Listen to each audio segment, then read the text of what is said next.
Hey everybody, welcome to my channel. It's Rachel of Gathered Plans. I hope that you're doing well and that you are safe and healthy and that you had a great week. I have had a very, very long week. I feel like today should already be Saturday and it's only Thursday, but thankful that tomorrow is Friday and then the weekend comes. But it's just been a very chaotic, busy, like constant go, go, go kind of week. And I was just showing you that I felt like those towels in a basket, I think that's what they are. They almost kind of look like cinnamon rolls. So, regardless, they're both self care. But it's just been a really chaotic week. And I feel like everybody I've talked to, like all of my friends, have all felt the same way, saying that it's been a really long week and it feels like it dragged out. But regardless, it was a good week, just a very busy one and very productive. Um, I ended up only, so far, I've worked out, I didn't work out Monday and Wednesday, but I did 2 workouts on Tuesday and then I just worked out just now. My body has been incredibly sore, especially since doing a lot more lifting and I've been doing a lot of like physical therapy stretching. So that's just been like making my whole body incredibly sore and just exhausted. And I haven't been sleeping the best.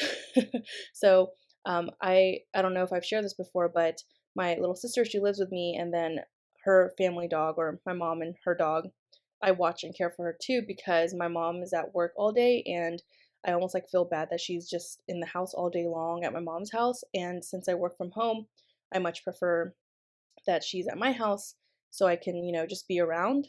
But this week I have been woken up every single night in the middle of the night, like 2 or 3 times. And that's definitely contributed to how I've been feeling, just like pure exhaustion. And then not being well rested is not a good thing. I'm sure like we all know that, but I normally get really great night's sleep, like 7 to 8 hours of sleep. I have no problem falling asleep. And I normally sleep like a rock. So it must have been like really loud enough for me to wake up.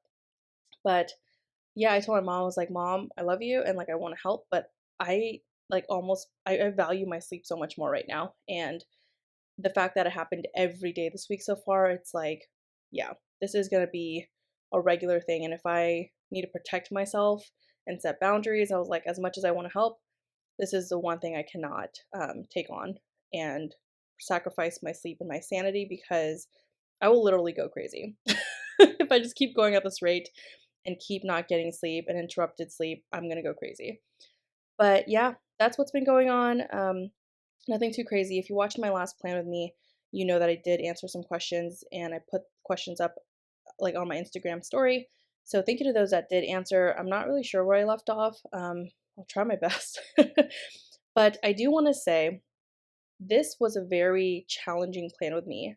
I had like a lot of the florals had very thick white borders, so that was a struggle. And then they were either really large florals or well, like they were just like medium or large. There wasn't a good variety of like small pieces, like small like bouquets, and I struggled a lot. Apologies, you guys can see my head and like glasses and stuff in the frame. But that was definitely a challenge. But this was probably one of her older kits. I've been holding on to this for a long time. It's incredibly beautiful, but I didn't realize how much that blue was going to throw off the whole thing. I still think it turned out really pretty. It was just very different from like the color palette. Of course, the greens and like nudes are my kind of thing, but the blues totally threw it off. Also, I just think I'm not really in the mood to plan right now, so having a kit that I was planning with that was challenging just made it even worse. Like it exacerbated the whole situation and my feelings, and by like Thursday I wanted to get the spread over with. And I pretty much was just in like autopilot from then on and just didn't really care about how I was layering or what I was doing. I just wanted to get it over with, and I really didn't mind kind of how it looked. I was just done, and that has nothing to do with the shop at all. It was just I feel like so out of it. I'm behind 4 weeks, I think. I still have the week to plan whenever the Galentine's event happened in Georgia. That was a planner event that I went to, and I met my bestie Tay of Shantae Plans for the first time.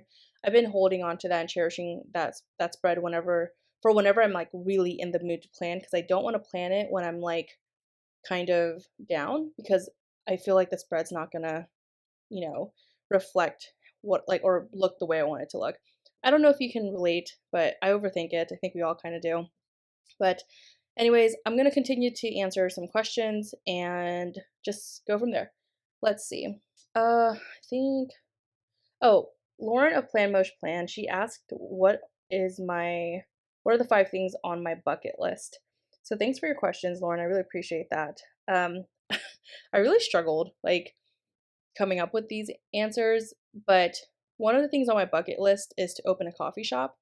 I love coffee. I love like everything about it. I love the fact that people can just come and go throughout the whole day, and it's just very chill, relaxing. Whether or not you just pick up and leave, and like grab a cup of coffee and leave, or you choose to stay and work, or read a book, or just chat with friends. Like, I just love that. I love the ambiance of a coffee shop and the vibes, and I just love just seeing people together. I just feel like coffee is definitely something that like brings people together.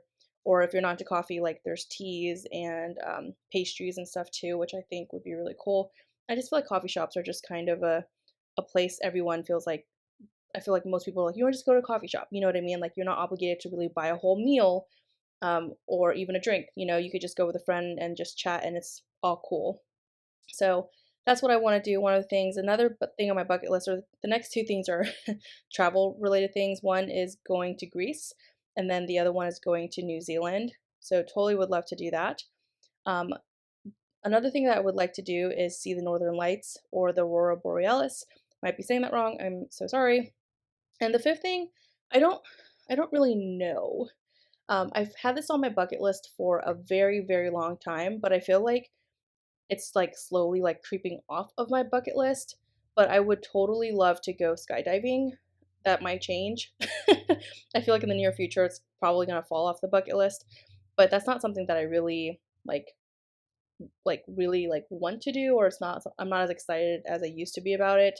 Probably because like the older I'm getting, the more like afraid of heights I'm starting to get. Not afraid, but like I'm just not as interested. Like the heights, the adrenaline rush, all of it was so fun. But I don't know. It's still an interest to me, so I'll just leave it on there. And also because I can't think of anything else. I might answer that again in like another year. That would be really fun. Let's see. Okay, so Candace, she did ask, and I forgot. I didn't have a good answer for this, where I couldn't think of a proper answer just yet. But Candace asked, "What's your favorite gift you've ever given someone?"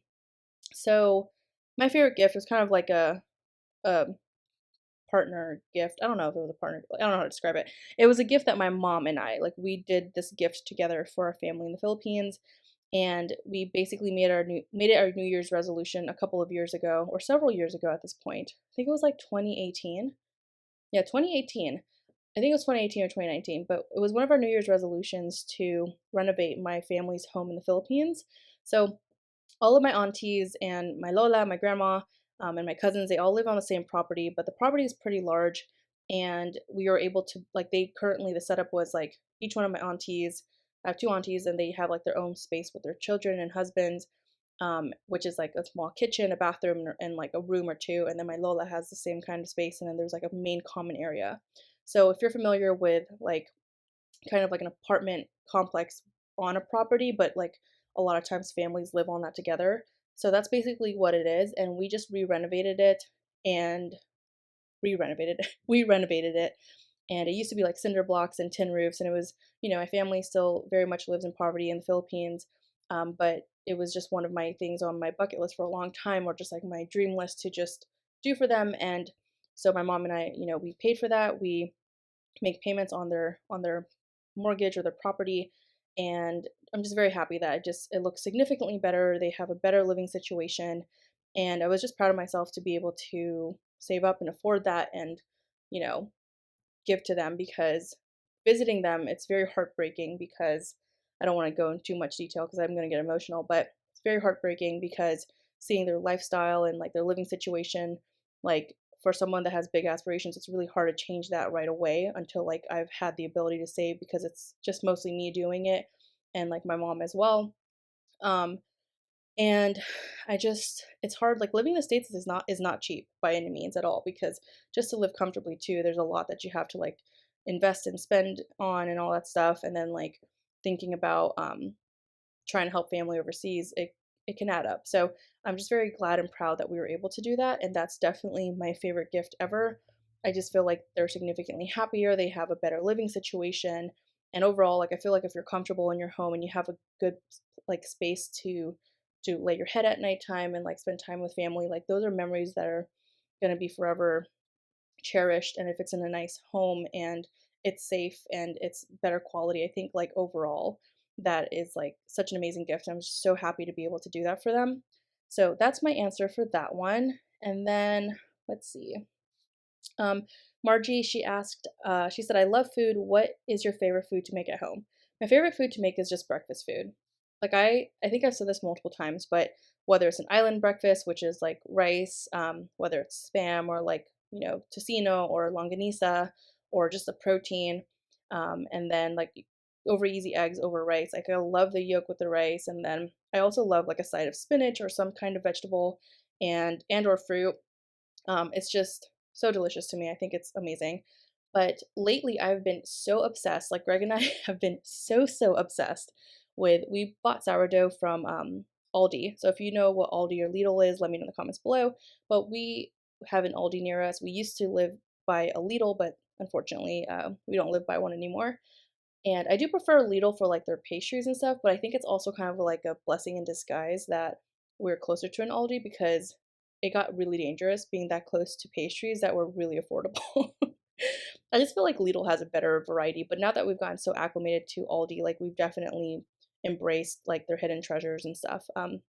But anyways, so we've been really into just sourdough. We slice it in half and then like we toast it, and we just make like an avocado mash, right? Like an avocado on toast. Nothing, no revelation here, right? It's nothing revolutionary. Is that the word? Yeah.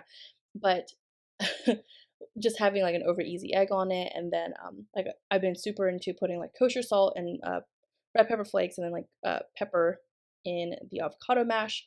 That's just been so good, and, like, on sourdough, it's thin enough where, like, the bite is so crispy, and it's not as dense as a bagel. Don't get me wrong, I love bagels, I'll always love bagels, but I think I kind of bageled out, like, I'm so I had so many bagels for breakfast, um, but using the sourdough has been such a life changer and a game changer. Like it's just so light and airy and crispy, and it's refreshing. So that's something we've been super into, and I'm not tired of it yet, and I don't think I will be for a while. So just really excited to like have like a breakfast that I'm like super into and like not getting tired of, and I really enjoy it. Okay, so lastly, Jen of Homeliness Plans, she asked, how are you feeling about 2023 so far? Any better than 2022? Um, I would say 2023 is already significantly better than 2022. I feel like 2022, I was just kind of coming from like picking myself up from a pretty like hard place. And 2023, like I've just been spending a lot of time with family and friends. And my little sister is graduating soon, and just my career has been going really well. So definitely would say it's gotten significantly better. So thanks for that question. And thanks to everybody who's given me a question in my on my Instagram stories. I really appreciate it. But thanks so much for watching. I hope that you enjoyed, and I'll chat with you next time. Take care, guys. Bye.